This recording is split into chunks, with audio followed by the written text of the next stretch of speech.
Shabbat shalom, Shabbat shalom, Shabbat shalom, Shabbat shalom. All honor, glory, and praises go up and out to the Most High Yahweh, Yahuwah, Ba'ashem, Mashiach, Yahweh, Shah, Yahusha, Kwam Yasharallah. I want to thank the Most High for allowing me to make it to see another Shabbat or Sabbath day. Shabbat shalom or Sabbath peace, right? I want to thank him for that. Thank him for everything he do, for the good and the bad, right? Especially for the bad. We can't just want the good or receive the good without the bad too. Because with the bad comes a transformation. If you are a repenting Israelite, there's a transformation that is taking place, right? A spiritual transformation when he asks us to come out from amongst them, right? And for those who are acquiring a little bit more than just being just Israel, and is asking the Most High for more spirituality, right? According to 2 Ezra 4:21. It comes with a price. It definitely comes with a price. And the price is, one of those prices definitely is contractions, travail, right? Having a high level of tolerance or low level of tolerance, either or, shedding off the old man. But then shedding off the old man, there's a price for that, Because I don't know the tolerance level of the next brother. I can only tolerate so much around my work environment from the things that I see every day. And just the all-out overall abomination of the house of Israel. And the low subtlety from their big brother Esau, which we can't keep blaming him. He can be as evil as he want to be. That don't mean you got to participate or partake in his madness. That's what I'm saying. He can be as crazy and stupid as he want to be. He can be as polluteful and abominable as he want to be. We do not have to partake in this, but we are. And we are willfully allowing ourselves to look like something that's below feces, man. Believe that. So with that, once again, comes a travail, a low level of tolerance for me. Because I think I see more than I'm supposed to see. I see what I see, but I see beyond what I see. That's when I get super duper pissed off. It's one thing to be mad at the abomination when you see the kids coming down the runway with a drag queen, but it's another thing to go beyond that sinister thought. That's when the spiritual battle begins with me. Like I said, I don't know the tolerance level of the next,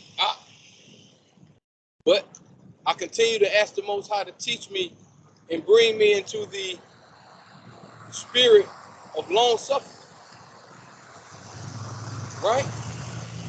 The spirit of long suffering. And my tolerance level, I don't know, he may just want me where I am to continue to be pissed off.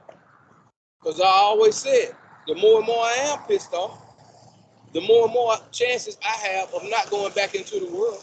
So that's a beautiful thing to me. All these things are beautiful. All the abominations, all this high-level evil, low-level evil, however you want to categorize it, all of it is beautiful because the scriptures are continuing to come to life, explode, rain down, right? Bringing forth truth, right? I want to say shalom and shalom to the Akim out there, Aki, High Priest Adonijah, right? Hang in there, Ak. Hang in there. Keep the sword and shield, bro. Keep the sword and shield, bro.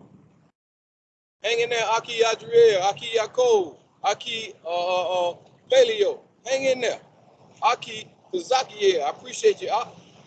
Hang in there, y'all. Hang in there. All right? So I'm going to deal with these contractions today. I'm going to deal with these contractions today. right off the bat. I'm going to go to Mark 6 and 4.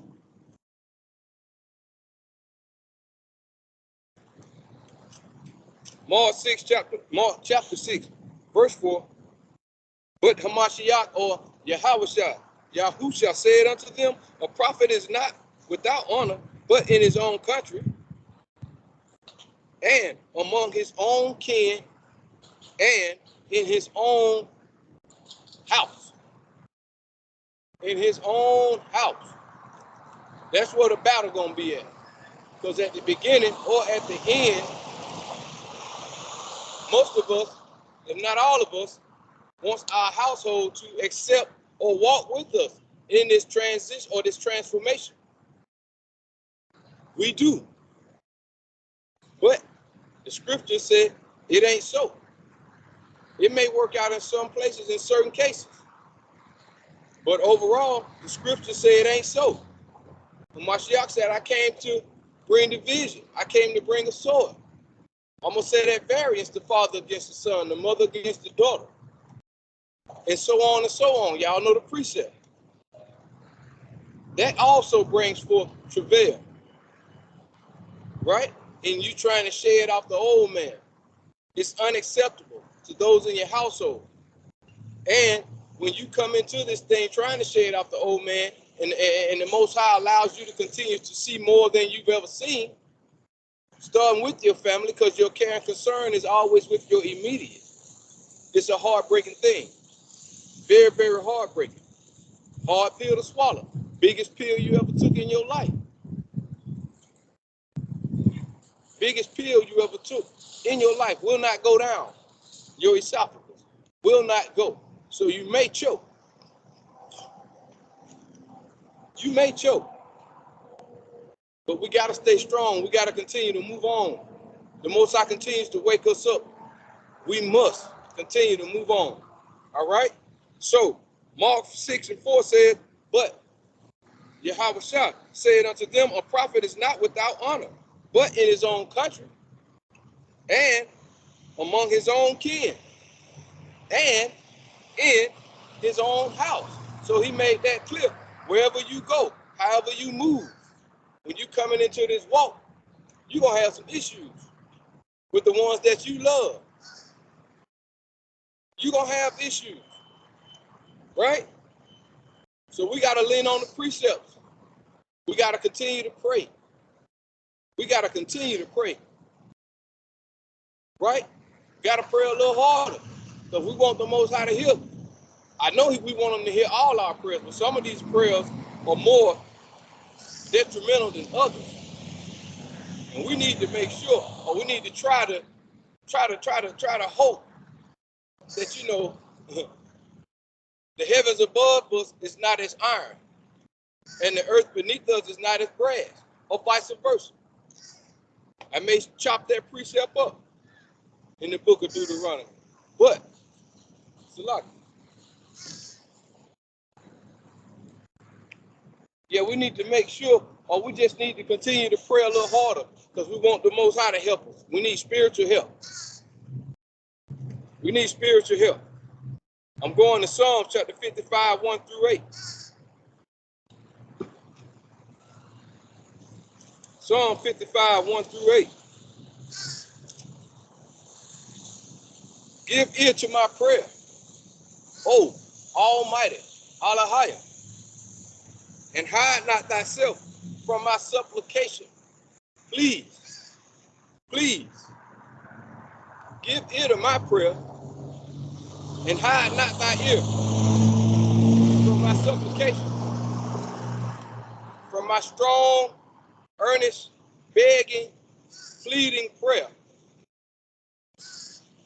My supplication, praying for the whole house of Israel, scattered throughout the four corners of the earth. The ones that he's bringing back to from a family, one from a city, and even the rest of them, because we do not know who the Most High gonna wake up. Condemnation is left in the hand of the judge, but at the same time, we can see and witness condemnation in effect, but does not mean that the Most High can't bring somebody out of it, right? And to see the condemnation It brings forth travail, contractions, right? It cracks the tolerance level, breaks the tolerance level. But at the same time, it is a process of still shedding off the old man. That's what it is. Moving, and let me read the precept again, declaring it to the wind. In hopes the Most High hear this scripture that he brought forth to our forefathers. Psalms 55, verse 1. Give ear to my prayer, O Almighty Allahayah, and hide not thyself from my supplication, because we need it. We need it. We need it. We're here now. We need it. If we was in the world, we wouldn't need it. The only time you need him in the world is when you asking him for something. More than likely it's something material. You know? But right now, we asking for something spiritual. Spiritual. No finances. We asking for something spiritual. But that's what we need. We need high levels of spirituality to be able to battle the eye-opening that he has brought forth to us, that he has laid upon us, that he has blessed us with. It's a blessing. But with the transformation, it comes grievous. Also, it's a grievous, right? It is a grievous. Like I said, it's the biggest pill we ever had to swallow. I love that precept, but I can't stay there. I got many more. Psalms 55, verse 2. Attend unto me and hear me. I mourn in my complaint. You see what I'm saying? And make a noise. I mourn in my complaint. Yeah, I'm grieving as I'm talking crap on a daily basis. Me, I am grieving as I'm also talking crap. At the same time, I'm talking crap because I'm pissed off at the condemnation of a nation that is called Israel, of the despising, of the despicable, of the embarrassing, abominable things that we are doing. Oh yeah, I mourn in my complaint. I mourn in my complaint. So I have to ask the Most High to forgive me. But at the same time, when I run my mouth, which I do, I run my mouth, I be pissed off. I run my mouth. And I ask for forgiveness, but at the same time, I have to tell the truth. And when I tell the truth, guess what? I'm only doing or mourning in the complaint that I see, right? If it pisses me off, I must address that the way that it affects me. I cannot throw shade, or I cannot hide the fact that I'm torn by a certain situation, by something that affects me. I can't hide that. Now, I've always said it to the Most High. If I hide that, then I ain't no good to you, because I'm hiding the truth. I can't hide the truth. I got to tell it like I see it. This is what he's brought me to. This is what he presents to me on a daily basis. Look at the filth. Look at the madness. Look at it. Right? Look at it. But say something about it. Don't just look at it. Say something. Be pissed off. Because I need you to do something for me. I need you to do something for me. Right? I need you to put this work in. Because everybody ain't going to do it. Only one, the two from a family, and one from a city going to do it. Everybody's not going to do it. Right? Here I go. I hope I can make it through this message. Because so far these precepts, these first two are already super strong. Super strong. Hold on, family. Salaki.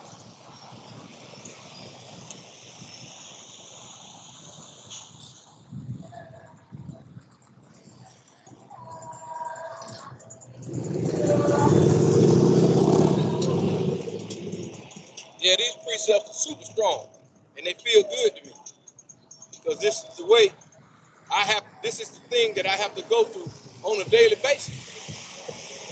So I feel myself in the scriptures.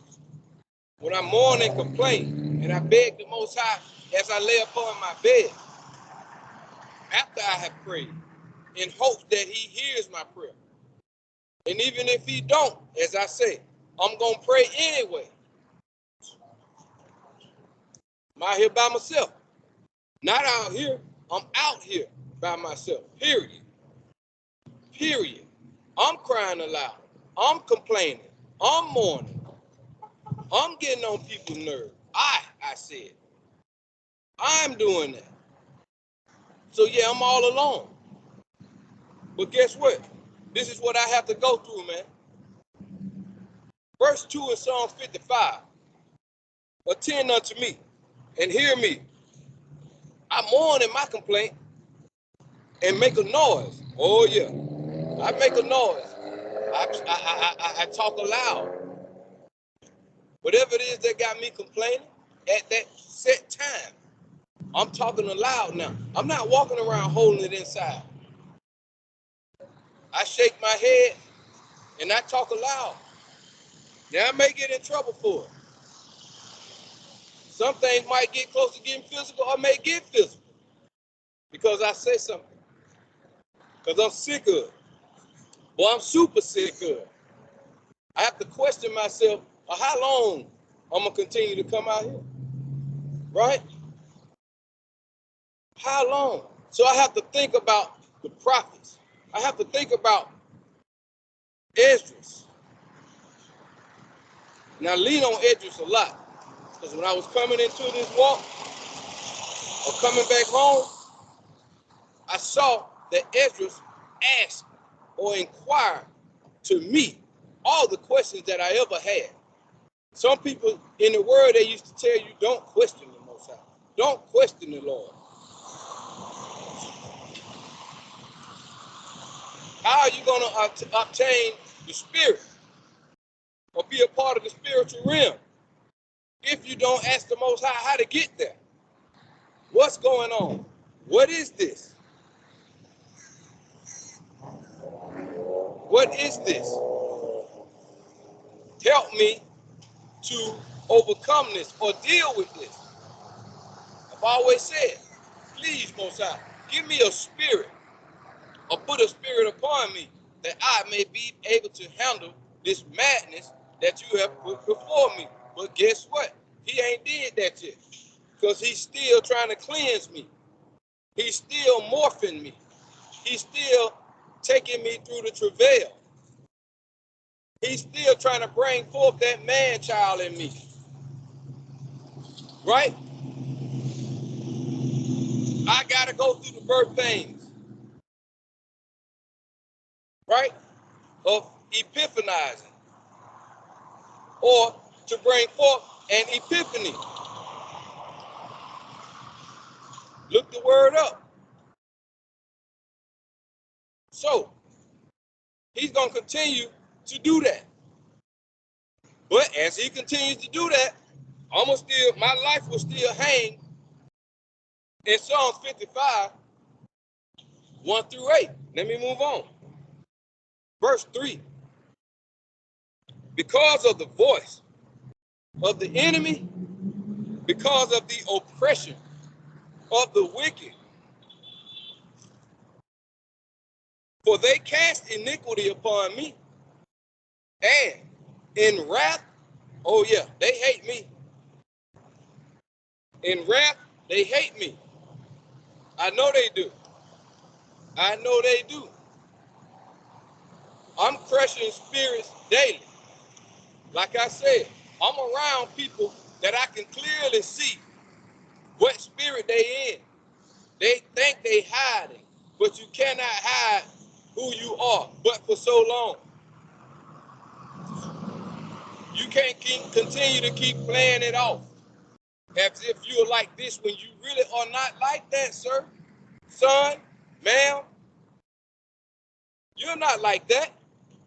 So something or someone is going to come around you that is like you and expose you. Why would you have company, like I said before, if you see me running with a pack of sodomites, then go ahead and claim me to be one. Don't guess on it. Don't do none of that. Just go ahead and register me as that, right? Because really I am. Why would I be hanging around every day?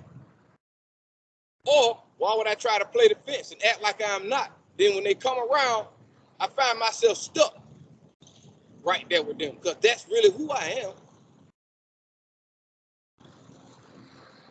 Spirits run people. People do not run spirits. Spirits run people. People do not run spirits. All right? Verse 3 in Psalm 55, because of the voice of the enemy, because of the oppression of the wicked, for they cast iniquity upon me, and in wrath they hate me. They can be in your family. Right? They cast iniquity upon me, and they hate me. Even in your family. Red mark 6 and 4. Starting that first. Verse 4. My heart is sore pain within me, and the terrors of death are falling upon me, and that's for sure. And that's for sure.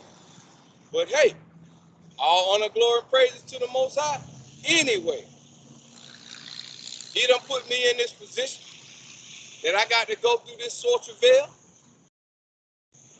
that I do not have a high tolerance level for the madness and the evil that's being bestowed out here in the world. I do not. And I don't think I never will. Well, I don't need to be having a tolerance level for that. Once upon a time, I did ask for that spirit to be able to hang in there, so to speak. Just hang in there. Because from what I can see, I'm not the Most High. My thoughts are not His thoughts. So from what I can see, I may not last too long. Can't see it. Can't see it. Something got to happen. I can't eat this for the next 5 to 10 years. I do not know. But the Most High knows. So I can't count out what He's going to do for me. What position or how He going to make me move. I can't count that out. But I can only see what He, through the knowledge that He's gave me or given me. But the knowledge that He has given me is not full. Just like the prophets. He only give them a certain amount of knowledge. Then He give the next level or the next degree of knowledge to another prophet. They can only see as far as the Most High allowed them to see. Right? Right? Verse 4, my heart is sore pain within me, and my terrors of death and the terrors of death are falling upon me. Aching. Right? My heart is sore pain within me. Aching. Travailing I am. Right? Shedding off that old man, trying to bring forth an epiphany. Most High willing, it's going to happen. But I'm definitely in the transformation. 9 months it takes. What month am I in? Woo! I'm right there. I'm right there. But it's 30 days to a month. 30 days to a month. Every day is verse 4. My heart is so pain within me, and terrors of death are falling upon me. Verse 5, fearfulness and trembling are come upon me, and horror have overwhelmed me. Yeah, horror has overwhelmed me, because I can see past the madness that these people putting down. That's horrifying. That's horrific.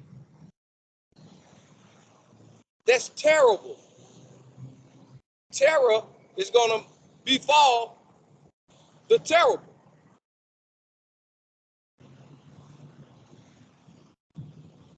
It is. And it makes you shake your head.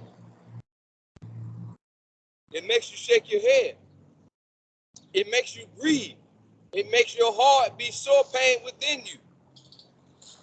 Because people are standing still, mouth zipped, continuing to go down the other path. When you love your family, it hurts. Verse 6, and I said, oh, that I had wings like a dove. But then would I fly away and be at rest? And I'm gonna say all praises again to the Most High, because every time I see the birds and I look up and see them, all I can see is them being free. They keep the commandments. They do what they're supposed to do. While us down here running around polluting evil or spreading evil, polluting the earth, right? Destroying the creation. The creation are the kids. That's what I see.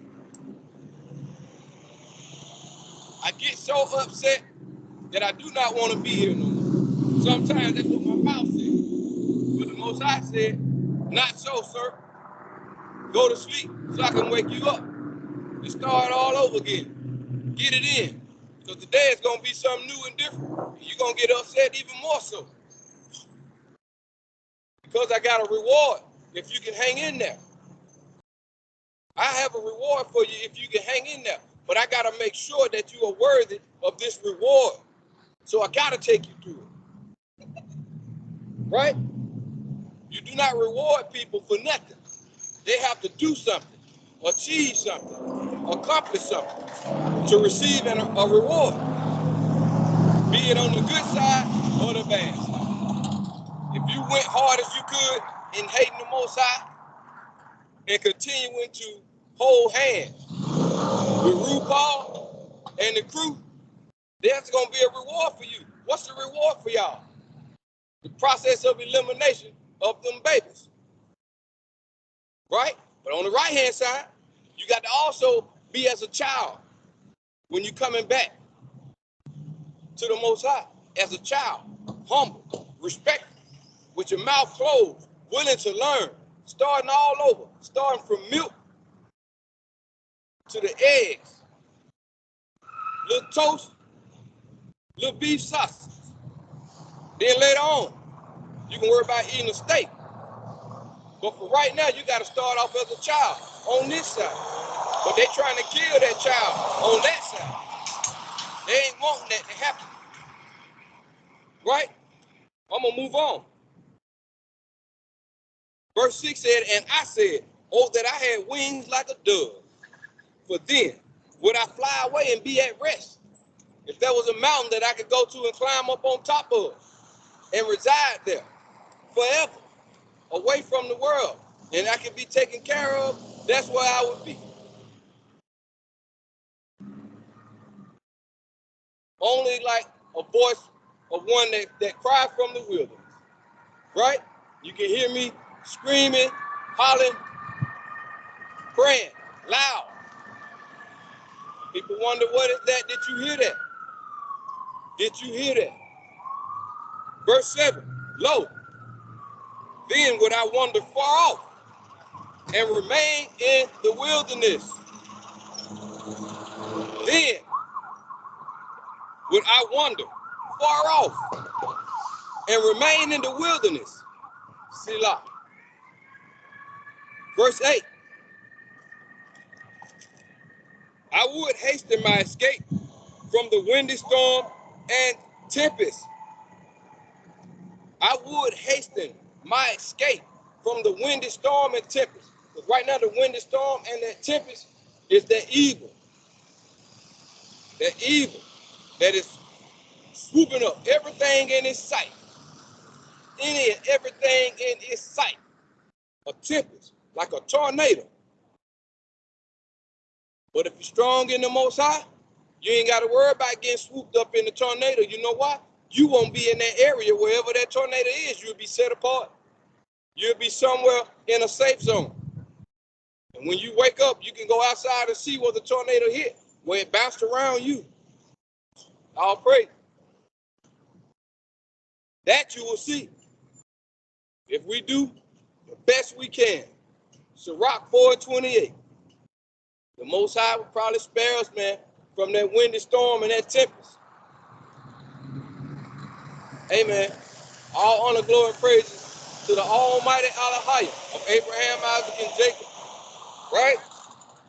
Abraham, Isaac, and Jacob. Y'all meditate on Psalm 55, 1-8, man. It's the real deal. It's the real deal. All right? 1 Peter 2:20. It's rough. It's rough when you're in travail. It's rough. When you're having contractions, it's rough. Ain't that right, ladies? Rough. 1 Peter 2:20.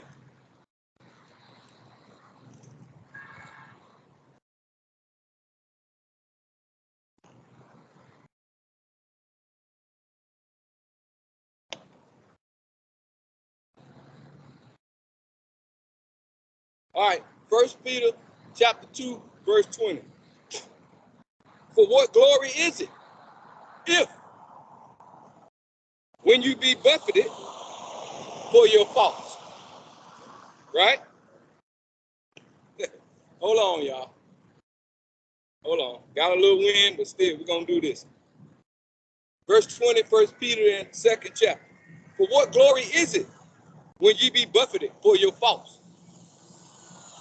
Or be, ye shall take it patiently? You're not.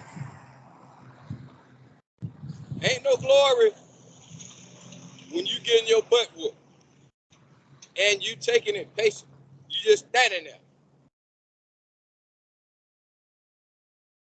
Let me read that again for y'all. For what glory is it if, when ye be buffeted for your faults, you shall take it patiently? Is a question. But if, when ye do well and suffer for it, you take it patiently, or ye take it patiently, guess what? This is acceptable with the Almighty Elohim. Boy, I got to say some luck. Woo.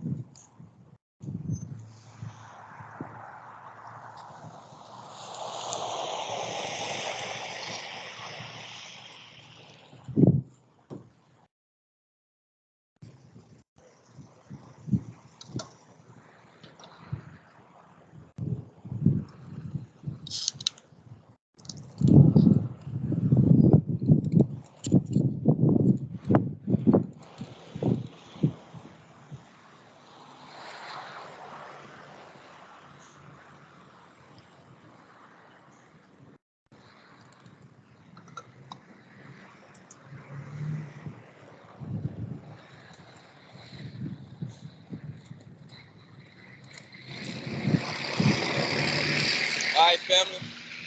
I got my liquids over there, so I'm trying to survive. Let me read this. Let me read this precept again. 1 Peter chapter 2, verse 20. For what glory is it if, when ye be buffeted for your faults, ye shall take it patiently? But if when ye do well, Sirach 4:28, and suffer for it, Sirach 2, verse 1-5, and suffer for it, ye take it patiently. If ye do well, or it says, but if when ye do well and suffer for it, ye take it patiently. That is acceptable with the Almighty Elohim, because he's trying to bring forth that man child, that epiphany, right? He's trying to help. He's helping you. He ain't trying to do nothing. He's shedding off that old man, right? He's preparing somebody to be super spiritual. Super spiritual. Not just spiritual, super spiritual. That's what he's doing. But it's a hurting thing to make that earthly transition to that heavenly transition, spiritual, and still be walking around on this soil. You got to go through some things because you still wake up on the soil. But you have to walk in the spirit. It's a rough thing. So you fight so many different spirits by yourself daily because it's all over the place. All over the place. And you get upset. What they say in the street, you be 38. 38. I love that precept. I love Psalm 55, 1 through 8. I got to move on, though. Sirach 37, 12 through 15. And I got to go back here. This is necessary. Sirach 37, 12 through 15. Because during these times and these trials, I got to have somebody somewhere to talk to. Right? It's hard to go through it by yourself. That's why when you going through it by yourself, you ask the Most High, look, why is it necessary that I even be here? What is going on, man? It's too much. It's overwhelming. Way too much. Way too much. But that's that travail. That's sore travail. That's the shedding off. Right? Of the old man. That is what it is. All right, Sirach chapter 37, 12 through 15. But continually, but be continually with a godly man, whom thou knowest to keep the commandments of the Most High. It's the only way you're going to make it. Verse 12 again. But be continually with a godly man, whom thou knowest to keep the commandments of the Most High, whose mind is according to your mind or thy mind, and will sorrow with thee if thou shalt miscarry. Woo. Woo.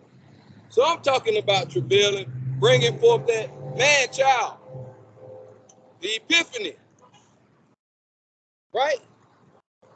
Contraction. Come on, y'all. Sirach 37, verse 12. But be continually with the godly man, whom thou knowest to keep the commandments of the Most High, whose mind is according to thy mind, and will sorrow with thee if thou shalt miscarry. Verse 13. And let the counsel of thine own heart stand straight up, like a telephone pole, straight up. Let your counsel stand straight up. Be planted, be solid. And let the counsel of thine own heart stand. For there is no man more faithful unto thee than that. For there is no man more faithful unto thee than that. Verse 14. For a man's mind is sometimes wont to tell him more than 7 watchmen that sit above in a high tower. So that has become to be one of my favorite precepts, because it's so much that goes on. Knowledge and information coming inside of me all over the place, spiritually. Hard for me to perform at the plantation. But I have to find a way, make a way. Pray a way as I walk amongst the plantation. I got to be able to make it, to get off, so I can have that one-on-one with the Most High. Yeah, I get a chance to go to the restroom and pray, but it ain't enough. It ain't enough. Verse 15, and above all this, pray to the Most High, that he will direct thy way in truth. That's it. That's it. Pray to the Most High that he will direct thy way in truth. Pray. So this is only for those that are acquired to be super spiritual, or even just if they feeling the madness or see the madness in the world and it's pissing them off. Right? Pray to the Most High that he'll continue to direct your paths, man. All right? Jeremiah 1:17.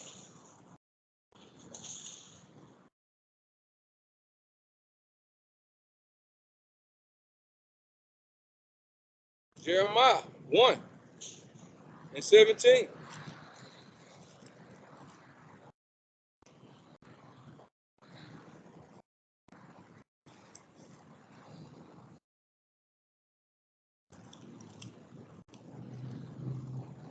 Jeremiah chapter 1, verse 17. Thou, therefore, gird up thy loins, and arise, and speak unto them all that I command thee, lest I confound thee before them. Don't be no chump. Get it together. Yeah, I hear you crying. I hear you supplication. But guess what the Most High said? Gird up thy loins. Anyway, in front of all of them. Right? In front of all of them. And if you don't, I'm going to make you look stupid in front of them.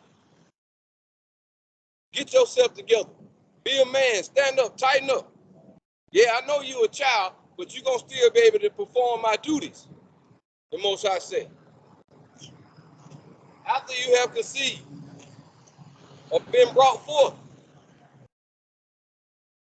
he said, thou, therefore gird up thy loins, and arise, and speak unto them all that I command thee. Be not dismayed at their faces,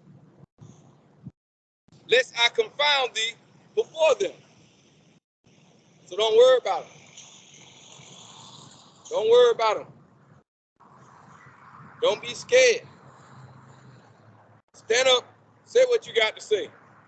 Most High gonna deal with them. He want to make sure that they've been warned before he do what he do. Trying to give you recognition on top of it all. So they'll proclaim you to be one with the Most High. Once he done put that thing on them, they'll look back at you like you did. No, I didn't do it. The Most High execute judgment and punishment. I just told you what he said. I didn't do it. Don't blame it on me. Jeremiah 3:3. Don't blame it on me.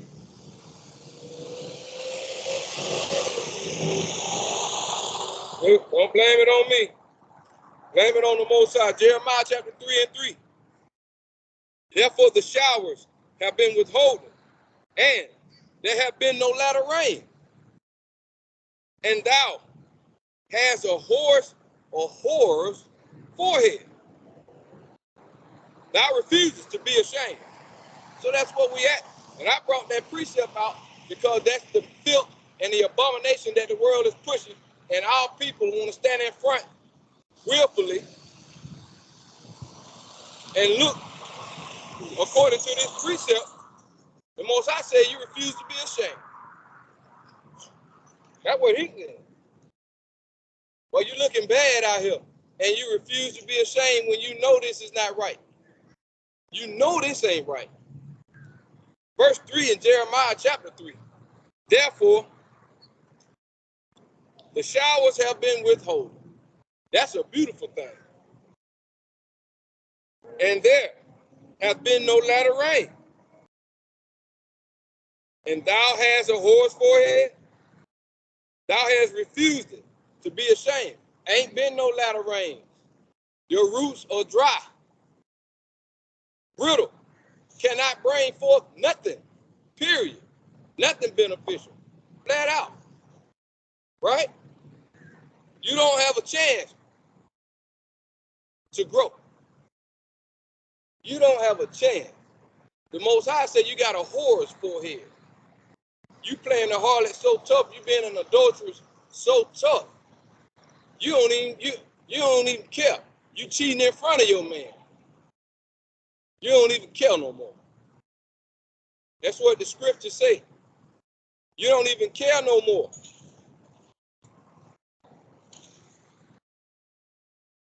Job 27, 4 through 6. You don't care no more.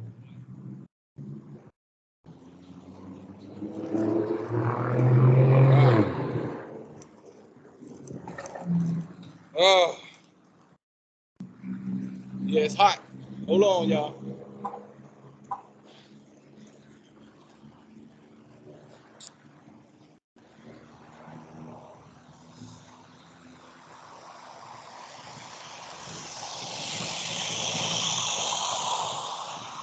Job chapter 27, verse 4 through 6.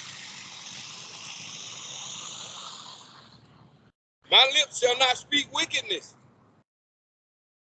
nor my tongue utter deceit. The Almighty Allah forbid that I should justify you in Jeremiah 3 and 3. So I got to tell the truth. According to John 8 and 32. I want to be free from the madness, free from the foolishness. I am not perfect. I am definitely Sirach chapter 4 and 28. Verse 5, Job 27. The Almighty, let me go back to verse 4 again, according to Jeremiah 3 and 3. My lips shall not speak wickedness, nor my tongue utter deceit. The Almighty, Allah forbid that I should justify you. Till I die, I will not remove mine integrity from me. I will not forsake the Most High. I ain't going back in the world, physically or spiritually. I ain't gonna do it. I have to appreciate the travail, the shedding of the old man, but definitely the travail, right? Because even once you shed that old man, that travail started kicking in after that, boy. Trying to bring forth that man child, that epiphany, it'll wear you out. It'll wear you out. But only those who are going there, striving to be there, understand what I'm talking about. Not many. Verse 6. My righteousness I hold fast, and I will not let go. Well, I will not let it go. My heart shall not reproach me so as long as I live. Right?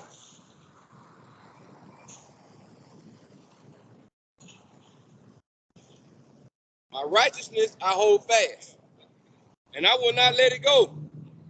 Period. Won't trim my ways. For my Siamese twin, you know, stuck together, they be stuck together. Not gonna do it. For my grandson, my granddaughter, my mama or my daddy, my wife or my sister, my brother, it don't matter. Verse 6, my righteousness I hold fast. I will not let it go. My heart shall not reproach me. So as long as I live, not gonna do it. Because I'm not that simple. I see what's going on. There is no argument about what I see. Everybody see it, but everybody ain't got nothing to say about it. Everybody see it. They love this place, man. I'm glad the Most High taught me and showed me what was behind curtain number 3. Revelations 18 and 2. I'm thankful, Most High. He gave me a sneak preview and allowed me to see it through the Spirit. Revelation 18 and 2. Sure did.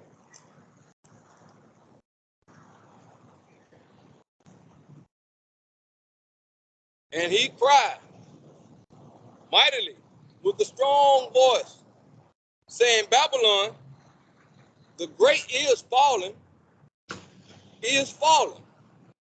and is become the habitation of devils, and the hold of every foul spirit, and a cage of every unclean and hateful bird. Babylon is all over the place, wherever the children of Israel is, scattered throughout the four corners of the earth. But this place over here is triple that. I was meditating on that earlier. How we first got shipped over here. Then everybody years later after us started coming over to this place that they labeled themselves as a melting pot. Melting pot. Any and everybody flocked to this abomination over here, man. Any and everybody run their behinds to this place, deceived by the amusement of this place. That's his deal. Who is his? Satan. To keep you amused, occupied in amusement, laughing, joking, comedians or comic, being a comedian, just being occupied in silliness, stuff that don't really, stuff that is vain.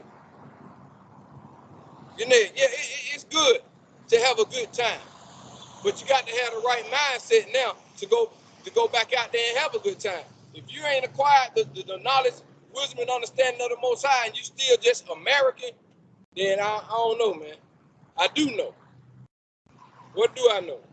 I know Revelation 18:2. And he cried mightily with a strong voice, saying, Babylon the great is fallen, is fallen, and has become the habitation of devils, and the hold of every foul spirit, and a cage of every unclean and hateful bird in the sight of the Most High. Hateful and unclean, hateful, bunch of foul spirits. All this craftiness with the amusement have lured people into Satanism. Now look at you. Now look at what you cannot disconnect from. He did all that, giving you all this amusement and good times and all of these holidays and all of this free will and all of this, you know, the land of the free, all that to get you to this point now. Now you can't even disconnect from it. Now you stand up for this place. Now you come up against the Most High, right? Now you come up against COTP. Wherever COTP is, you come up against it. That's what you do. Because you've been hypnotized. But I'm going to move on. Revelation 17:13. I'm going to move on.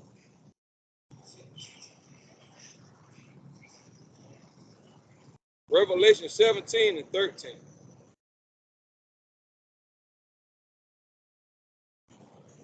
Verse 13. These have one mind, and shall give their power and strength unto the beast. The beast that's going to present himself in these coming times, right?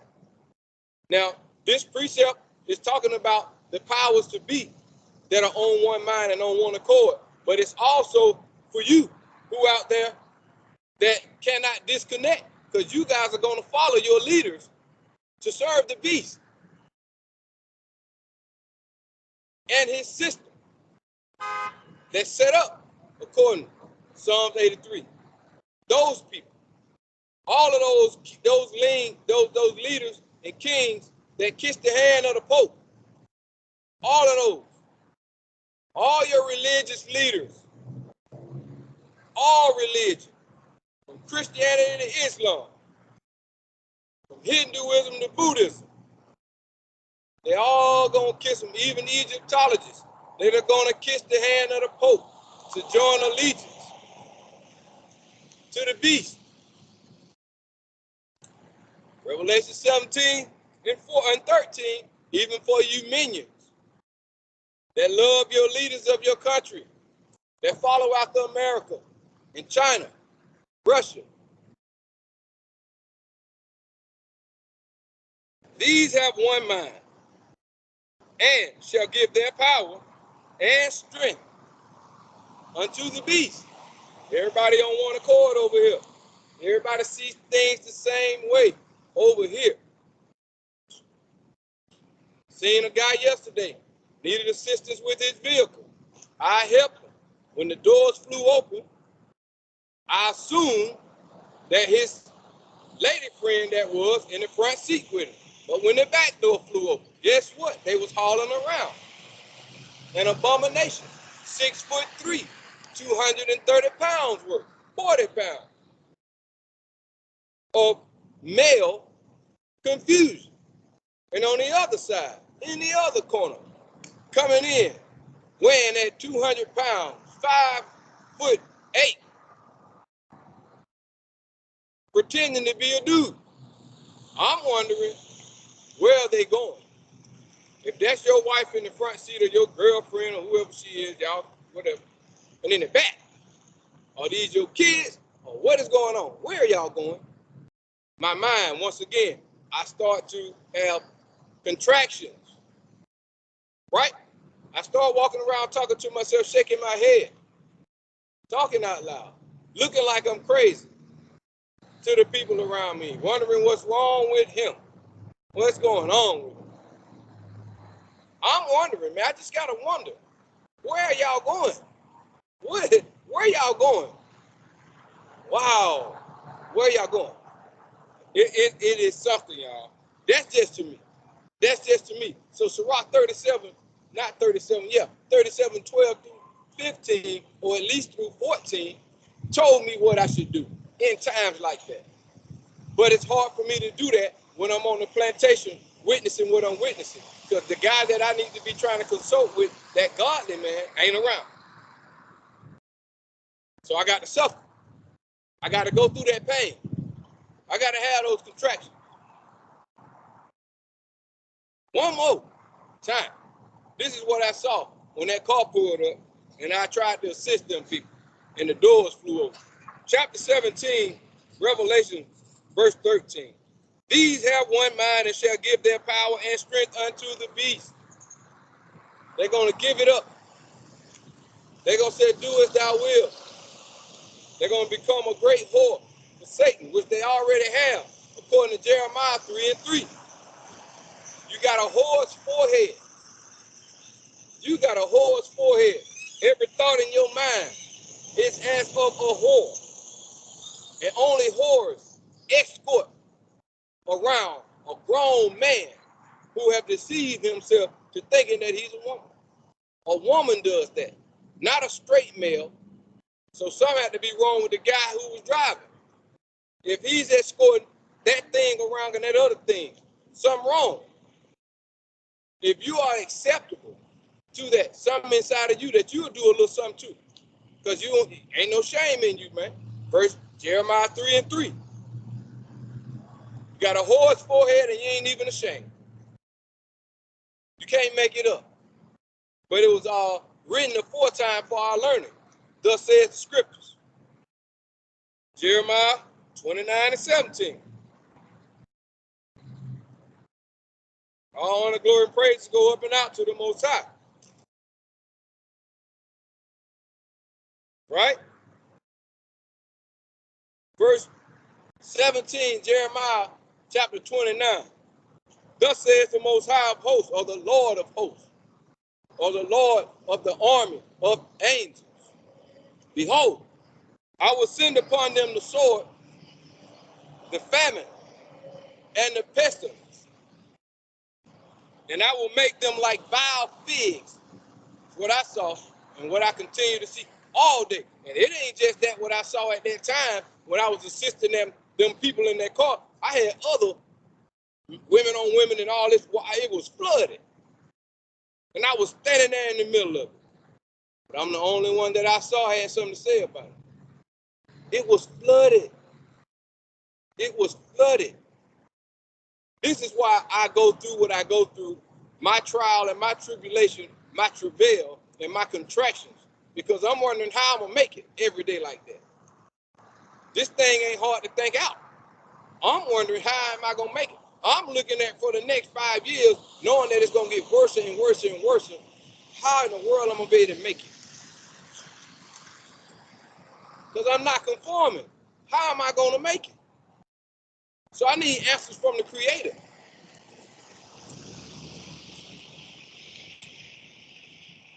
Jeremiah 29:17. Thus says the Most High of hosts, behold, I will send upon them the sword, the famine, and the pestilence. Right? And I will make them like vile figs, that cannot be eaten. They are so evil. They are so evil. I'm going to read it again. Put it in the wind.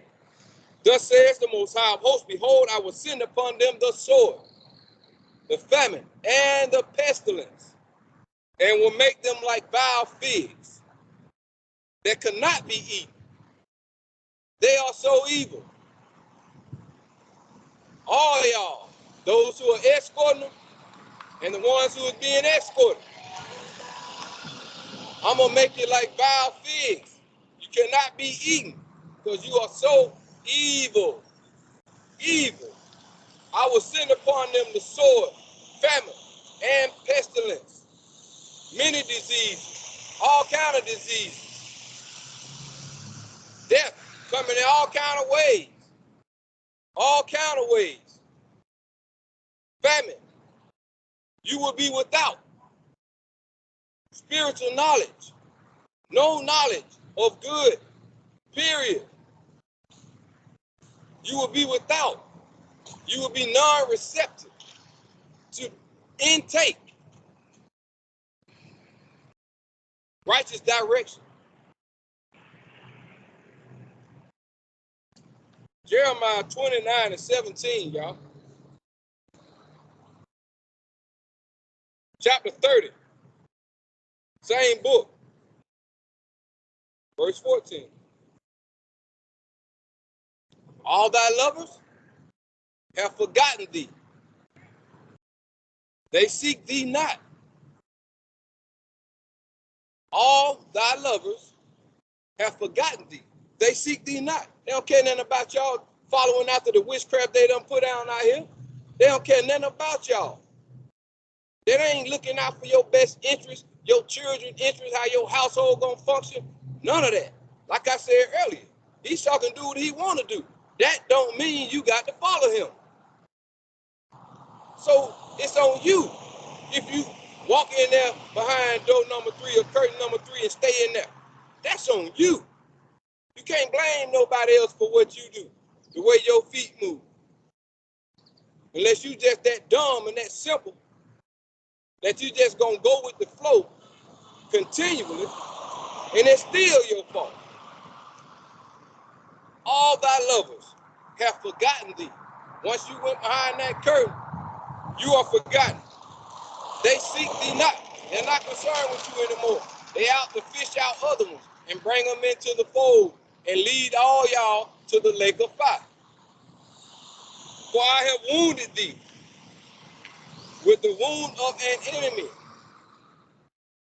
with the chastisement of a cruel one, for the multitude of thine iniquity, because thy sins were increased.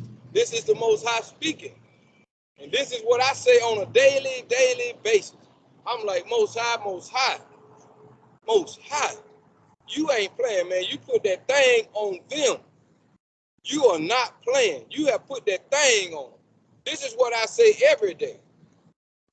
This is crazy. So I have to say this stuff every day to give honor and knowledge and respect to the Creator. Knowing Satan just doing his job. He got a job to do. He don't run nothing. He's just doing his job.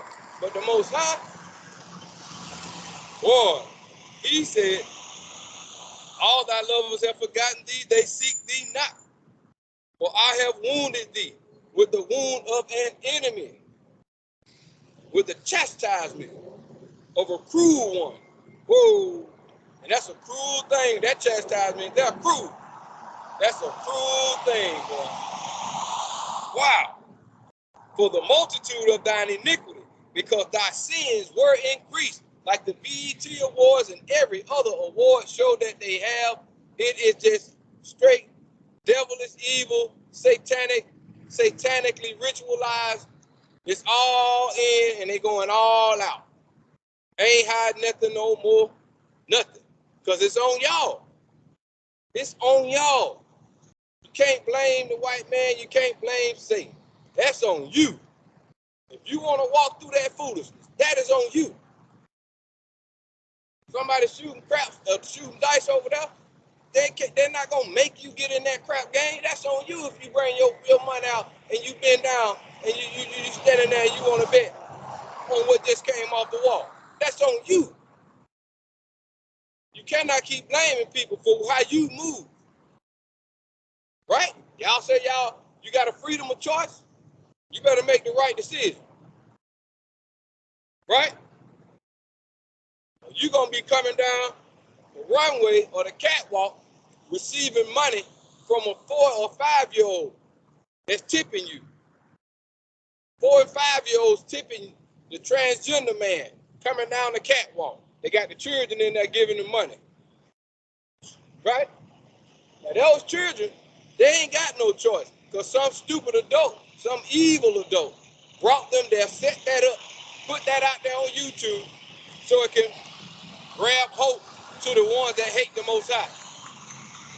Even if you hate the Most High in a low state, just a lowest state, not to the point where you walking around a man with a dress or a woman looking like a dude, not to that point. Just in, you don't want to just keep the basic laws. You want to be rebellious about the Sabbath day. You don't want to do little stuff like that. When he said, don't eat pork, don't smoke this, don't do that. That's little bitty stuff. You're gonna be snatched up by them spirits. Because you open game. You open game. They see you. Those spirits are gonna try you everywhere you go. Right? The Most High, man, he's merciful. He give you a chance to get it right and move out the way. All right, now, I'm going to read again and go. All thy lovers in verse 14, Jeremiah chapter 29, chapter 30. Salaki. All thy lovers have forgotten thee. They seek thee not, for I have wounded thee with the wound of an enemy, with the chastisement of a cruel one, for the multitude of thine iniquity, because thy sins were increased. Yeah, the BET Awards, I ain't even through watching it yet. It's 3 hours long. I probably done watched 30 minutes of it. That's enough evil to take down a whole society of people. But I'm going to try to finish it off to see the evilness so I can continue to look inside the scriptures to see what the Most High had to say about this evilness. That's what I'm going to do. I'm going to jump up. Jeremiah 30 and 13. There is none to plead thy cause, that thou mayest be bound up. Thou hast no healing medicines, period. Thou hast no healing medicines, period. Ain't nobody that's to call upon, he said. There is none to plead thy case, that thou mayest be bound up. Wow. That thou hast no healing medicines. No healing medicine. Why would Satan heal your wounds? He's here to wound you. The Most High heal wounds. But that's only if you want to come to be healed. If you don't want to be healed, if you don't come to the Most High, you will not be healed. So therefore, there are no healing medicines for you. You're going to continue to decay. You're going to continue to decay right before everybody's very eyes. I just can't believe the things I see out here. I can't believe the evil of a person who get on a TV and walk around like that. A grown man, especially a grown Negro man, Judgment at the house of Israel first. Isaiah chapter 4, verse 3. Boy. Right.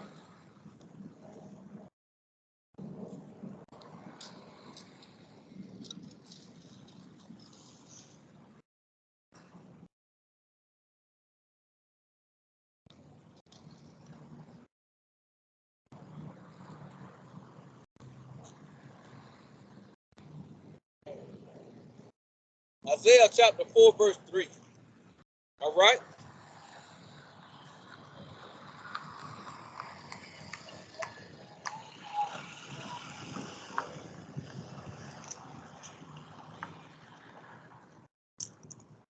Isaiah chapter 4, verse 3.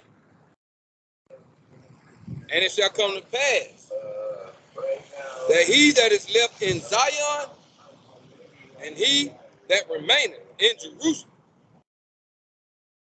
shall be called holy, even every one that is written among the living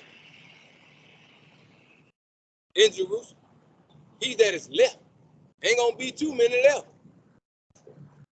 All these Negroes have cast their bid in on the left-hand side, drawing in the rest of our family members, causing us to come up against each other because they got that spirit in them. The spirit of the world is residing in them, will not leave.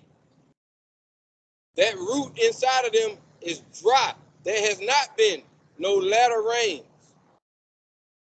The Most High have not rained upon them yet. They must be rooted up and replanted. Those roots are dry.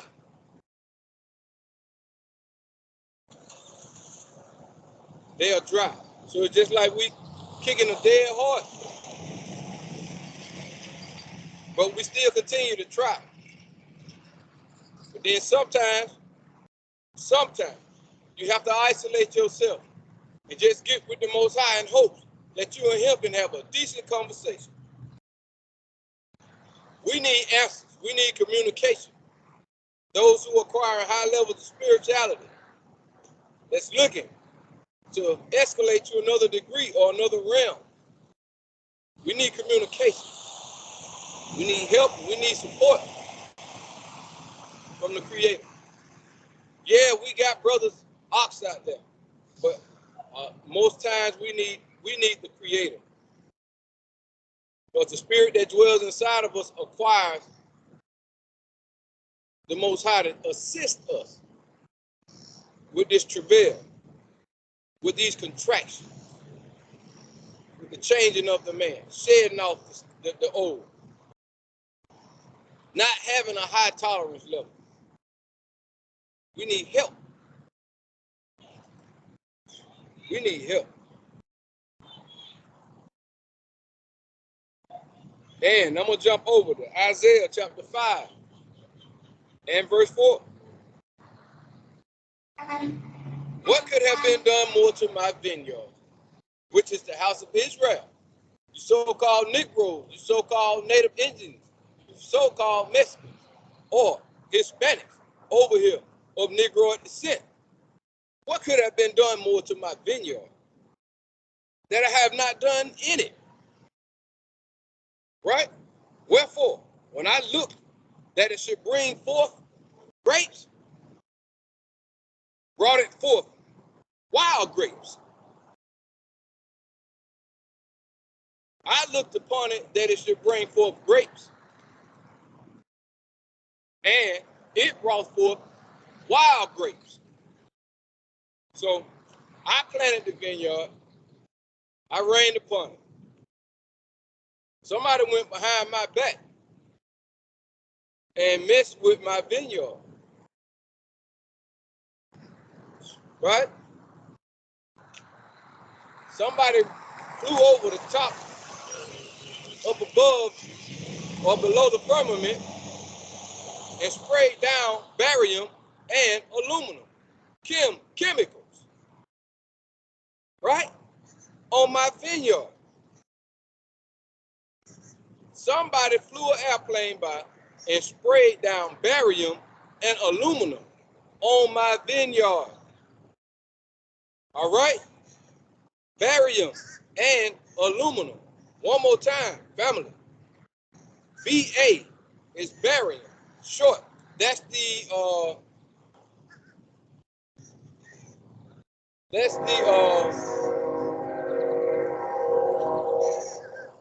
what they call it? What they call it?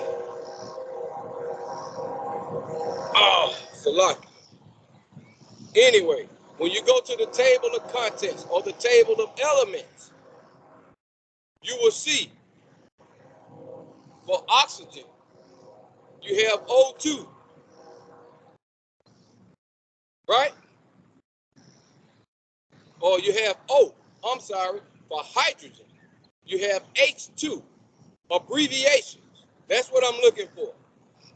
So, in the table of elements, the table of elements, there is an abbreviation for barium, which is Ba. The abbreviation for aluminum, which is Al. Helping y'all. Again, BaAl. Somebody in an airplane sprayed barium and aluminum, chem or chemicals, over my vineyard.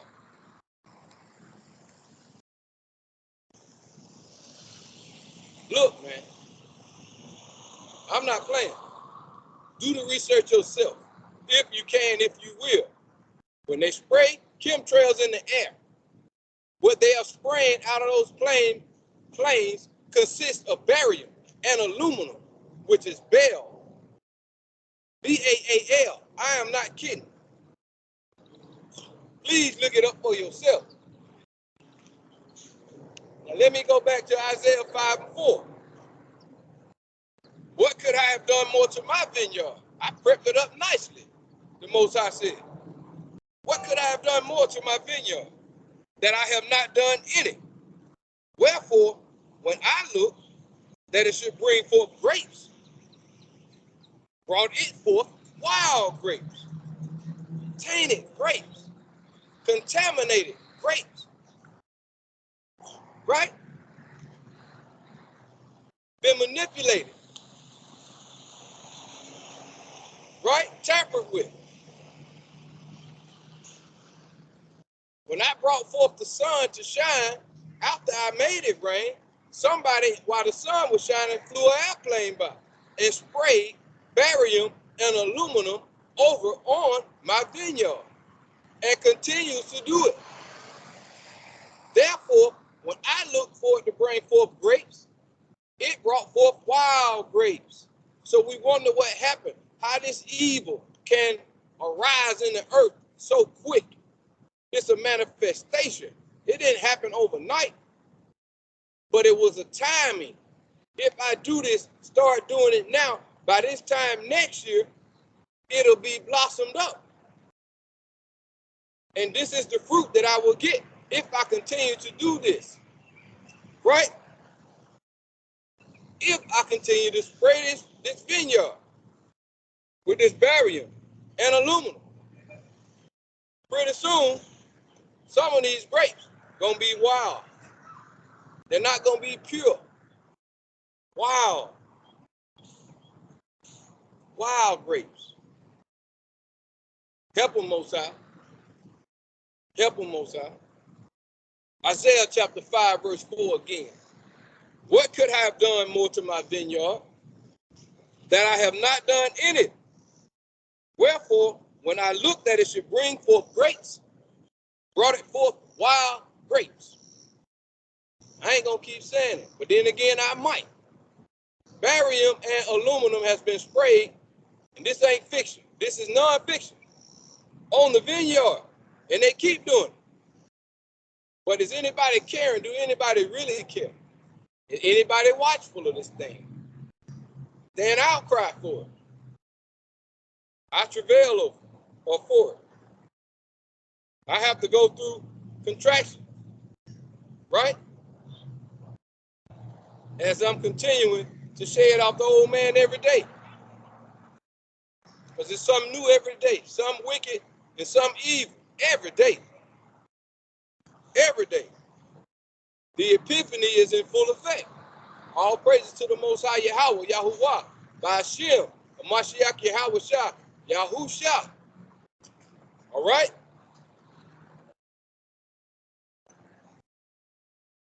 Wow. Isaiah chapter 4, verse 3 through 6. Let's get it again. Moving on a little deeper. Isaiah chapter 4, verse 3 through 6.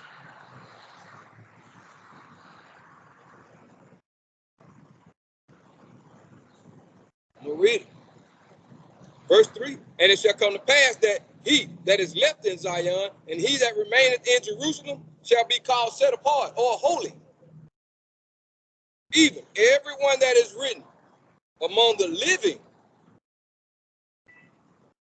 in Jerusalem. The living, those who have came back in spirit, acknowledging the fact that they are Israel, acknowledging the fact that they've been lied to. They done turned their backs on the world, or they are trying every day to continue to turn their back on this evil place. Shedding the old man daily, killing the old man daily. Verse 4, when the Most High shall have washed away the filth of the daughters of Zion, and shall have purged the blood of Jerusalem from the midst thereof by the spirit of judgment and by the spirit of burning. Right? Because we know the scriptures tell us that this time he's going to have to purify the earth with fire. And in his eyes, he feels like it's well deserved. But the thing is, to kill off the leaders. When I say the leaders, I'm talking about the Most High's children, those fallen ones, the sons of God. These robots, right? He gonna melt them this time. Last time he flooded them out, he flooded them out with water where they couldn't function. This time he's burning them up. Now I hope this time, Most High, you don't allow it to spring back up. It's over. I want to be somewhere where this abomination I'm talking about does not exist. That's for real. I don't want to be blending in and thinking that we all can be getting along, this, that, and the other. I ain't trying to go through that. I ain't going to lie and deceive myself to think it's going to be cool. I ain't with it. I just hope I can make it. That's all I got to say. Isaiah chapter 4, verse 5, and the Most High will create. Hold on, let me go back to verse 4. When the Most High shall have washed away the filth of the daughters of Zion, ooh-wee, when he have washed away the filth of the daughters of Zion. Look, I don't have to make up nothing and say nothing about nothing and nobody. If you can't see with your own eyes the state of the so-called black woman, then you just don't see it. And a lot of the women ain't gonna see it, because if you ain't even a so-called Negro woman, you are following after their wicked ways. You're trying to be wretched, just like them. You're gonna catch the same destruction just like them. You're trying to be just like them. You can't see it. You don't want to see it. You don't want to accept it. You're so used to them ghetto ways, still trying to be ghetto. Can't do a podcast without moving your neck some kind of way, or flashing these big old long fingernails up and down, exposing any and everything you're working with for free. For free. You a queen, a butt-naked queen. Wow, got you. Let me move on, man. Isaiah chapter 4 and 4. When the Most High shall have washed away the filth, he says, of the daughter of Zion, and shall have purged the blood of Jerusalem from the midst thereof by the spirit of judgment. He's going to do this through the spirit of judgment and by the spirit of burning. I didn't write it. I'm just reading. Some say that I did write it. because I am my forefathers. However that goes, I accept the precepts.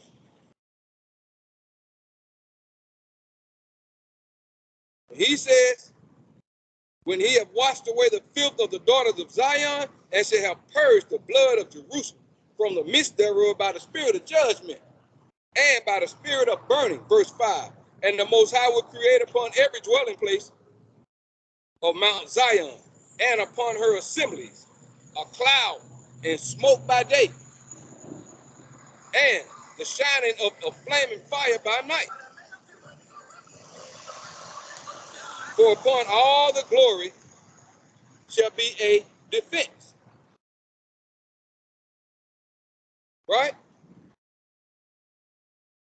So I'm going to stop right there. I'm going to jump to same book, Isaiah chapter 5, verse 24. Therefore, as the fire devoureth the stubble, and the flame consumeth the chaff. Wow. So their root shall be as rottenness, and their blossom shall go up as dust, burnt to a crisp, like ashes. And their blossom shall go up as dust, because they have cast away the law of the Most High of hosts, and despised the word of the set apart one of Israel. I'll read it again. Therefore, as the fire devoured the stubble, and the flame consumeth the chaff, so their root shall be as rottenness, and their blossom shall go up as dust, because they have cast away the law of the Most High of hosts, and despised the word of the set apart one of Israel. So when you see a man, grown man, right? Somebody, hey man, this when you see a grown Negro walking around with a beard on his face, prancing around like he a woman, that's what happens when you despise the law of the Most High. You fall deeper and deeper into abomination. Deeper and deeper into abomination. When you despise the law of the Most High, you get turned over to evil. That's all that's left, y'all. Y'all better catch on now. When I say y'all, I'm talking to somebody outside of who's struggling and striving. Better catch on. That's what happens when you despise keeping the law of the Most High. All right?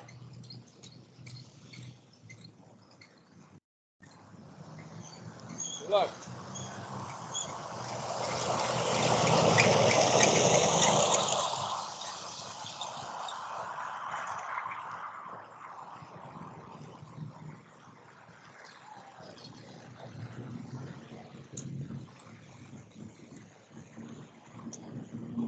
Book of Ecclesiastes,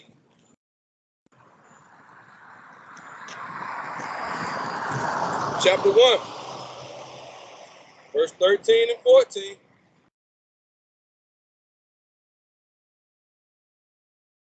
The book of Ecclesiastes,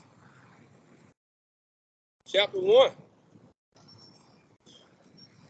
verse 13 and 14. And I gave my heart to seek and search out by wisdom concerning all things, that are done under the heaven. Boy, I did that. And when I did that, that's when the seed was planted that I shall bring forth and conceive. But before I conceive, I will travail. I will have contraction. I will have trial and tribulation. There will be problems. There will be much problem. So, verse 13, Ecclesiastes, chapter 1. I gave my heart to seek and search out by wisdom concerning all things that are done under the heaven. This sore travail hath the Almighty Elohim given to the sons of man to be exercised therewith. Not all of them, but those that are high, that are acquiring high level or high levels of spirituality. That's who he gave it to, because they asked for it. They seeking that. Be careful what you ask for. Because you're going to get something that you had no knowledge of. And once that happens, once again, you will start experiencing after a while contractions. Okay? I'm going to read it again. For the strong, for those alone, or seem to be walking alone. And I gave my heart to seek and search out by wisdom concerning all things that are done under heaven. This sore travail, this thing that we did not know that we was asking for, hath the Most High or the Almighty Allahayim given to the sons of man to be exercised therewith. Verse 14, I have seen all the works that are done under the sun, and behold, all is vanity and vexation of spirit. All is vanity and vexation of spirit, because you come into the knowledge of the Most High, understanding that it's all bunch of lies, bunch of fiction, bunch of madness, fables, subtlety on the left-hand side, right? You come in to understand that thing. You start going through some things after that. When you find out all is a lie, all of it is a lie, you start wrestling in, man. You start changing. You start morphing. You start shedding off the old man, killing the old man. Yep, and it start getting rough every day. Every day. Then you have to acquire from the Most High a spirit to combat the wickedness that you got to walk through, this portal that you got to walk through just to try to get to the kingdom of heaven.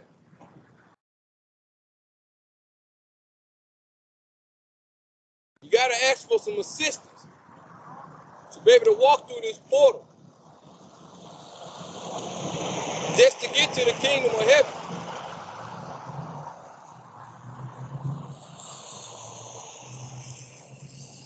Luke chapter 12 and 2. You need assistance to walk through just to get to the kingdom of heaven. Ain't gonna be no cakewalk. This ain't nothing to be laughing at, giggling about. Not this, not from my perspective. I see a lot of brothers out there having a ball, laughing and giggling, don't know what they own, don't know where they get it from. But me, I can't see the laughter in it. Luke chapter 12 and 2. For there is nothing covered that shall not be revealed, neither hid that shall not be known. And that's part of the vexation of spirit, because the more revealing or revelation being brought about in this place, it is evil and it pisses you off. It's hard not to say nothing. Every time you turn around, you mumbling to yourself. You know? Every time you turn around, you mumbling to yourself. Talking out loud in the house, your people think you're tripping. They probably getting sick of it too. You know what I mean? Because they want you to go back to that old man, that old wicked man that used to sell drugs, that used to cheat, right? Didn't have no knowledge about the Sabbath day. That'll be at the barbecue and the family reunions with any and everybody, don't matter who it is. Blowing hair all over the place, weave, long eyelashes and fingernails, and I'm gonna keep talking about it. Right? Implants all over the place. All your cousins, female cousins, dressed like they going to a strip club. All of them. All of them. Everybody got, can't nobody just have on something decent. That's just how our family, how the world moving, man. That's how they moving. Can't say, hey, how you doing? You got to confront them with their nighttime streetwalker apparel, right? You know what I'm talking about. Everybody dressing like that. Everybody. Every day, everything you put on got to be skin tight. A dress will kill these people out here. Literally, kill them. You talking about you wanna vex some spirits? Make them put a dress on. Ask them to put a dress on. They'll burn up inside, man. They'll burn up inside. Verse 2 in Luke chapter 12. For there is nothing covered that shall not be revealed. And on the negative side, this is how they moving out here. They're revealing everything. Neither hid that shall not be known. So we don't got to worry about who is who no more. Who is this or who is that? What you believe in, what you think about this, what you think about that. It's all being revealed now. The jig is up. Don't nobody care no more. You ain't got to be guessing no more. If it's anybody out there in the world, period, man or woman, that ain't trying to serve the Most High, they serve Satan. They love modern day Babylon, modern day Sodom, modern day Egypt, modern day pre-flood, they love it. So if you choose you a mate from anybody that's not trying to serve the Most High, you got yourself an evil mate, right? But it's probably deserved. Because if you choosing somebody from the world, then you are of the world yourself. You evil too, so you deserve what you get. Moving on. I'm bringing forth an exorcism. I'm going to find out if you hide. Yeah, I'm going to find out. But the Most High said, I'm still going to bring forth the exorcism. I'm going to speed that little bit up. I can't change prophecy. I can't speed up or hold it back. But I can play my part in the prophecy. Luke chapter 12, verse 2. If it's something that's hid and that needs to be brought forth, I suggest Israel.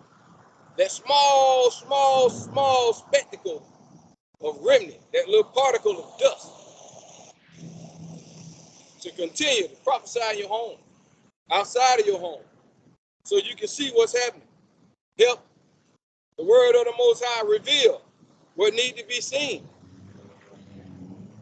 Right? Luke 14, 27 through 28.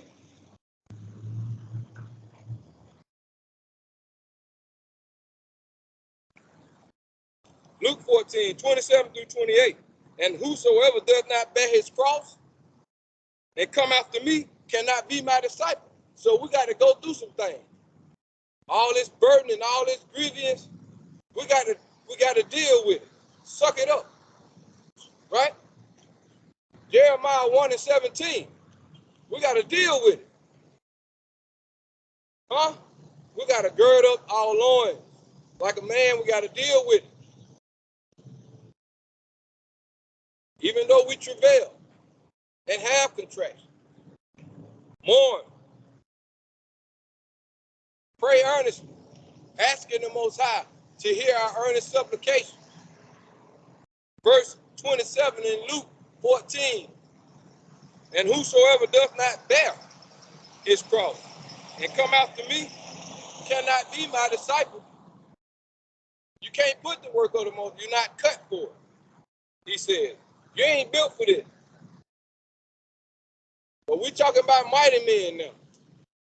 Mighty men. Only the mighty men is going to go through the soul travail. They're going to go through Ecclesiastes 1, 13 through 14. They're going to go through that thing. Right? They're not just trying to be regular. They trying to epiphanize. Luke 14, verse 27 through 28. And whosoever does not bear his cross and come after me, do like me, get like me, cannot be my disciple. For which of you, intending to build a tower, sitteth not down first and counteth the cost? So, a lot of us chose to get in this thing, chose to come back to be Israel. But coming in the beginning, we didn't count the cost. We didn't know the severity of the outcome of how family members will act, or the things that the Most High has given us to see or put before us, how it would affect us spiritually. We didn't know that. We didn't count the cost. So you have to go back and renew yourself. Look at these scriptures again. Now, let me count the cost. Can I do this? Do I want to do this? Do I want to do this? Verse 28, Luke 14. For which of you intending to build a tower, sitteth not down first, and counteth the cost, whether he has sufficient to finish it? Didn't know. I'm in it right now, asking for a spirit, an extra helper, to be able to handle the evil and the wickedness that's jolting my spirit daily. I ask for support as I travail, as I bring forth, right? I ask for support. I need help to finish building this tower. I need help. Mashiach said, if I ask, I receive. I'm asking. I am asking. Sometimes we look to be delivered from the madness. It gets so bad. We ready to deliver. We tired of the contractions. We tired of travailing and the contractions, trying to bring forth this spiritual man child. Come on with the deliverance. Please. Please. Verse 28, Luke 14 again, moving on. For which of you intended to build a tower, sitteth not down first, and counteth the cost, whether he has sufficient to finish it? It's like talking about having a kid. I don't know, first time in your life, did you ever think it would be so tough? Don't know. But if you went through some things, bringing forth that child, now you know. So the next time it happens, I guess you'll be ready. You'll be able to count the cost. But when you first do it, you unaware. Like I said when I came in, a lot of us came in, most of us, we didn't know that it would be this detrimental in the spirit. Didn't know it. So once you get in it, you go back and rethink this thing or rethink this thing. And ask ourselves, are we ready? Can I go through with this? Can I finish building this? Can I finish this walk? Can I run this race? I pain and I hurt. I need water. I'm sweating and I'm thirsty. I'm about to pass out. I need help. I need help. 2 Ezra, chapter 5, verse 1 through 2.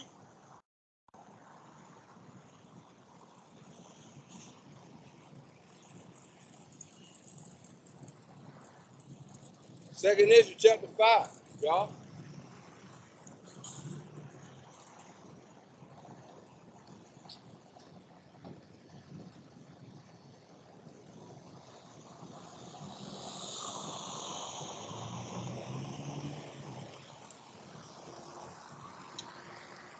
Second Ezra chapter 5, verse 1 through 2. Nevertheless, as concerning the tokens, behold, the days shall come. See, we didn't know these days coming, not like this. We didn't count the cost. We didn't see that. We were just coming back being happy to know that we were Israel trying to keep the law. Right? When we found out that our family ain't about that, that's when you start to see the seed get planted, son, and it starts to go down. Chapter 5, verse 1 through 2, second Ezra.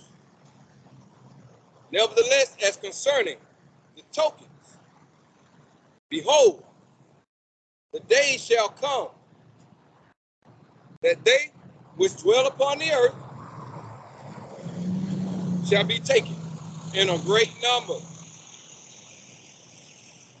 And that's another part of the sore travail that we have to face. Not really knowing who the Most High gonna wake up in the last minute. But in our minds, as days go by, we see our family ain't trying to gravitate to the Most High. We feel a certain kind of way. We feel like they'll be a part of this multitude that'll be taken away in a great number.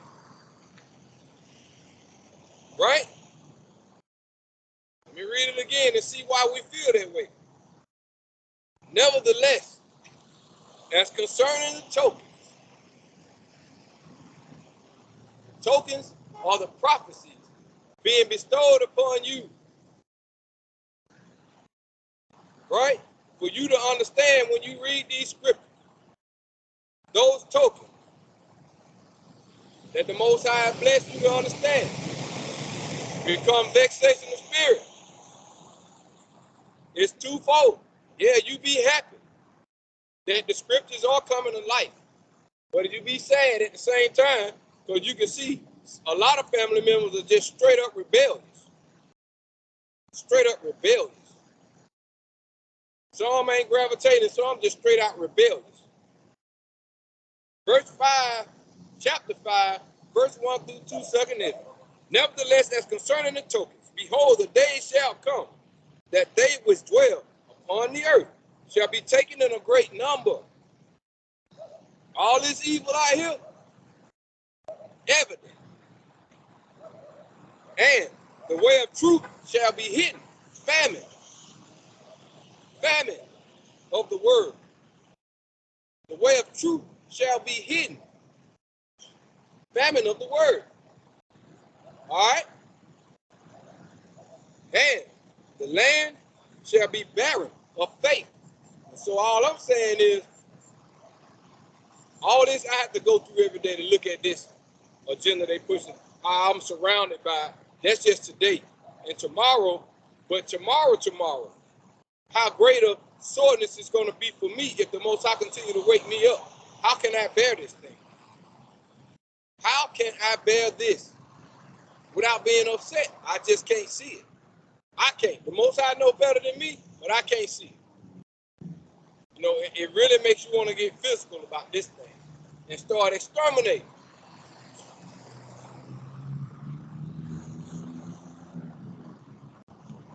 I'm going to read, man. The days shall come that they which dwell upon the earth shall be taken in a great number, and the way of truth shall be hidden, and the land shall be barren of faith. I don't want to be barren of faith or be one. I wouldn't want to be one that cannot be a faithful person in the Creator at all. Just don't even believe at all. Faith can't rest upon you if it's set on you. That's pure evil.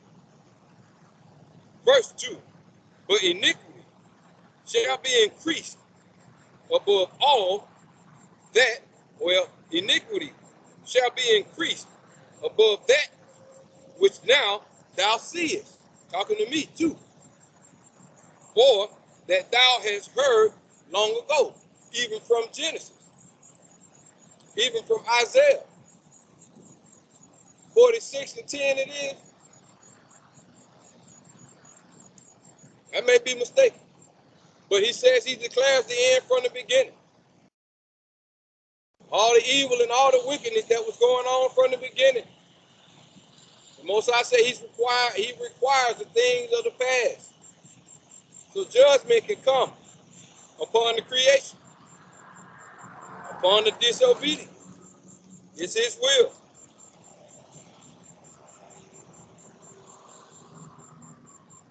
It's his will. Read again, verse 2. But iniquity shall be increased above all that which now thou seest, or that thou hast heard long ago. Nevertheless, as concerning the tokens, behold, the days shall come that they which dwell upon the earth shall be taken in a great number. And the way of truth shall be hidden, and the land shall be barren of faith, will not be able to bring forth faith. The spirit of faith, the spirit of truth, ain't nowhere to be seen. I don't know if I can make it in a situation like that. I see what I see right now, but like I said, 5 years from now, 10 years from now, only the Most High know if I can make it, buddy. I can't see it. I'm just being realistic of how upset I be on a daily basis. Don't know if I can last that long. Not trying to discourage nobody, because if you ain't got there, I hope you don't ever get there, really. I don't wish this upon nobody. I do not wish this upon nobody, because this ain't nothing to play with. This ain't nothing to play with, man. Nothing. 2nd Ezra chapter 4, verse 42. This ain't nothing to play with.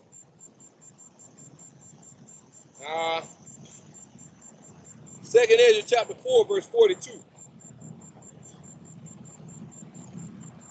For like as a woman that travaileth maketh haste to escape the necessity of the travail, like me.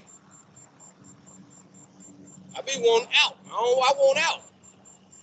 Some days I confess that I don't want nothing to do with it. I'm sick of it. I'm sick of it. Why do I gotta be here? Why this? Why that? Why is all of this? Why? This is mad. This is what I say and go through. But then I come right back behind myself and understand that what? He's cleaning me. He's cleansing me. He's purging me. He's trying to get me to be acceptable unto him. He got to make sure whosoever will acquire that kingdom, be it me or whoever, gonna have their mind up to do the right thing. You got to hate the evil and love the good. Once you get to that point and he determines that you are at that point, he got you. But for right now, I'm still cooking, boy. I'm still cooking, boy. It's killing me, but I'm still hanging in there. Oh, please, y'all, pray for me. Pray for me. I pray for the whole house of Israel that's scattered throughout the four corners of the earth. Far and near wherever so the Most High done scattered them. I pray for forgiveness of sins in Israel today and yesterday. I do. Pray for me, family. I need some prayer, boy. I need help. I know I do. I know I do. Maybe he hearing y'all prayers. Because I have to pray, and I don't know if he hear me or not. Like Psalm 55, 1 through 8. I want to be heard, you know. I want to be heard. But I'm down here on earth, trying to fight my way through this evil. 2nd Ezra chapter 4 and 42. For like as a woman that travaileth maketh haste to escape the necessity of the travail. Woo. Trying to get away from it, boy. Even so, do these places haste to deliver those things that are committed unto them. Even so, do these places haste to deliver those things that are committed unto them. This place is in a hurry to deliver the evil that it has committed itself to. Luke 12:2, was it? Yeah. There ain't no things hidden that won't be revealed. Things that are covered won't be uncovered. Or things that are uncovered won't be covered. These things have committed themselves to evil out here in this world. They make haste to bring that forth, which is a beautiful thing.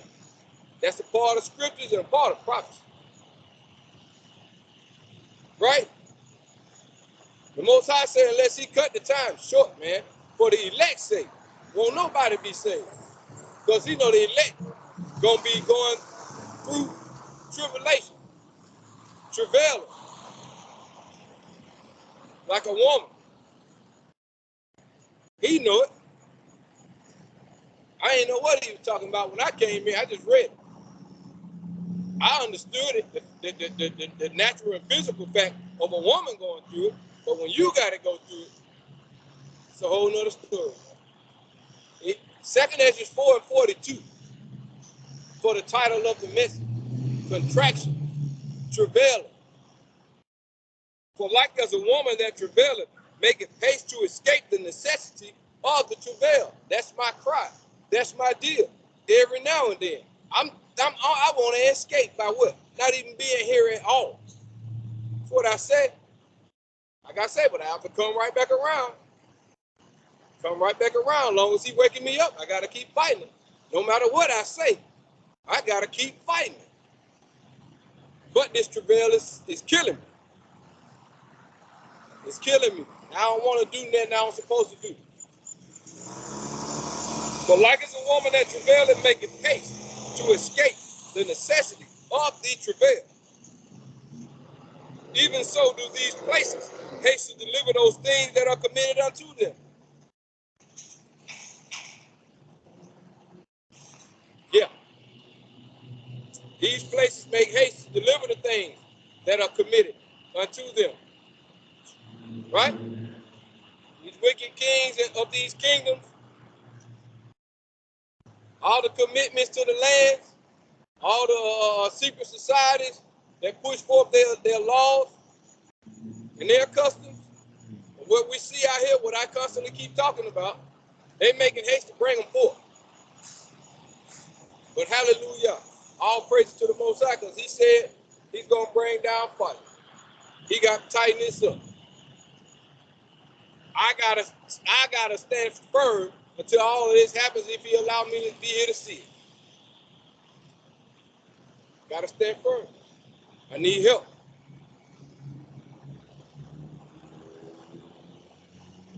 First Peter 4:17-18.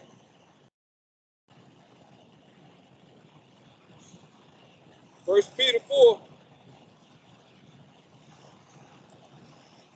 4:17-18.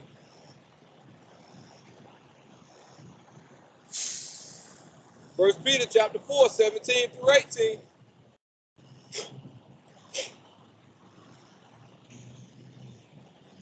For the time is come that judgment must begin at the house of the Almighty, Allahayim, or amongst or upon the children of Israel. And that's what I'm crying and sighing about, the evil that we display, not even having a pot to piss in, but got the nerve to prance around on earth, swapping agendas, destroying our own selves, killing ourselves, shooting ourselves, doing all kind of madness to ourselves. But he has what? Boy, he done put that spirit of a cruel enemy. He chastised us with the spirit of a cruel enemy. Cruel enemy. Because our iniquities have increased. This ghetto foolishness is drowning us. and bringing forth sore judgment, harsh judgment. 1 Peter 4:17 through 18. For the time has come that the judgment must begin at the house of the Almighty, Elohim. And if it first begin at us, what shall the end be of them that obey not the gospel of the Almighty, Elohim? As ugly as this mess is, all these wicked and evil award shows and people following after these wicked people, how much worse can it be? How much worse can it be? Because just when you thought you seen the epitome of evil, tomorrow it'll be something else that tops it. So we really don't know what we're up against when we're dealing with this spiritual wickedness in high places. We have no clue of what we're dealing with. For the time has come that the judgment must begin at the house of the Almighty Elohim. And if it first begin at us, what shall the end be of them that obey not the gospel of the Almighty Elohim? That's bad. Verse 18, and if the righteous scarcely be saved, wow. The righteous, the remnant, because the remnant ain't much. Just a blowing up the dust. And if the righteous scarcely be saved, where shall the ungodly and the sinner appear? Where shall the ungodly and the sinner appear if the righteous is scarcely going to be saved? Run and ask your preacher, do the Most High hate the sin or the sinner? He hate both of them. He hate both of them.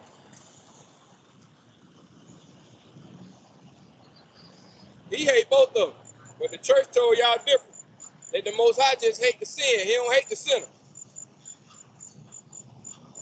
Wherefore it says, and if the righteous scarcely be saved, where shall the ungodly and the sinner appear?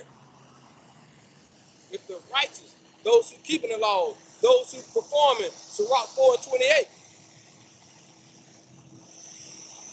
if they scarcely be saved, where shall the ungodly and the sinner appear? What room or what place, what space do they have in the judgment? Ephesians 4:26.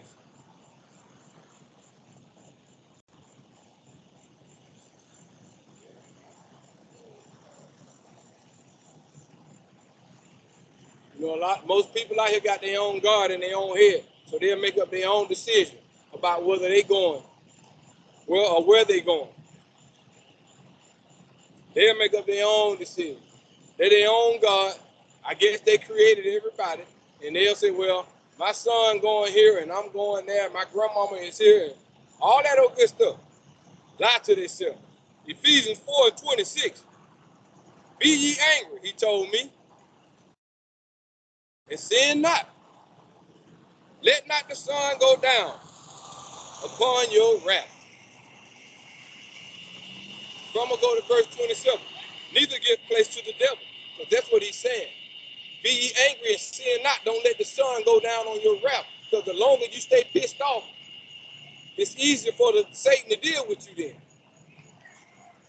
Because you're subject to do anything. Like I said earlier, I don't want to do nothing that I might not supposed to do or whatever. I need help, Most High. That's what I be talking about. Don't give place to the devil. Be angry and sin not. Don't let the sun go down on your wrath. I got to rehearse that for myself. The world ain't mad. Only those who striving for a high degree of spirituality is pissed off. The world ain't mad. So this ain't for y'all. Read it again and move on. Ephesians 4:26. Be ye angry, he told me, my son, and sin not. Let not the sun go down upon your wrath, neither give place to the devil. right? Neither give place to the devil. Be angry and sin not. Don't let the sun go down on my wrath. Ephesians 6 and 10.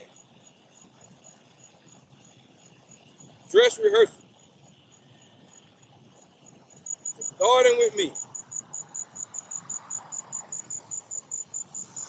Starting with me. Ephesians 6 and 10.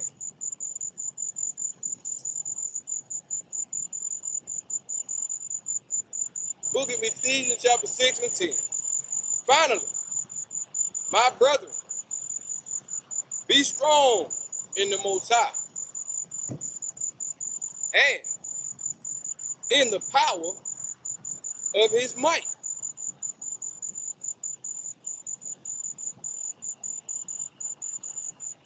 I'm going to read to 11, but I'm going to start over. Ephesians 6, verse 10 through 11. Finally, my brethren, be strong in the Most High and in the power of his might. Put on the whole armor of the Almighty Allah, that ye may be able to stand against the wiles of the devil, against his craftiness, subtlety, his aggressive forcefulness of the pushing of this bottom side of agenda that's being forced upon you, forced upon the children, right? Forced upon society. Society eating it up like it's their best meal they ever had. I see it with my own 2 eyes. They eating it up. So put on the whole armor of the Almighty Allah, that you may be able to stand against the wiles of the devil. I gotta practice it continually. But I'm also thankful for going through the travail, bringing forth these contractions. It tells me a lot about where I am, right? It tells me a lot about where I am. So it's hard. And I get upset, I get pissed off, super mad, say things I don't know if I shouldn't say them, because the stuff that I see, it does make me not want to be here. So I can't applaud or be happy in this madness out here. I don't know what else to say, But what can be said is Ephesians 6 and 10 when he tells me to put on the whole armor of the Almighty Allah, that I may be able to withstand the wiles of the devil. That's all. And I can go back to Sirach 37, 12 through 14. Right? And that's what I got. So I continue to say, hey, man, I hope somebody pray for me, man. I need you. I appreciate you. I pray for y'all. I thank the Most High for allowing me to partake in his Sabbath day. Once again, as I strive to make it to see another. I appreciate you and I thank you, Most High. In the name of Mashiach Yahweh Yahusha, I thank you. For him, Yasharallah, as the sun has went down. Most High willing, I'll do it again. Right? Stay strong, Akiyam. Shalom.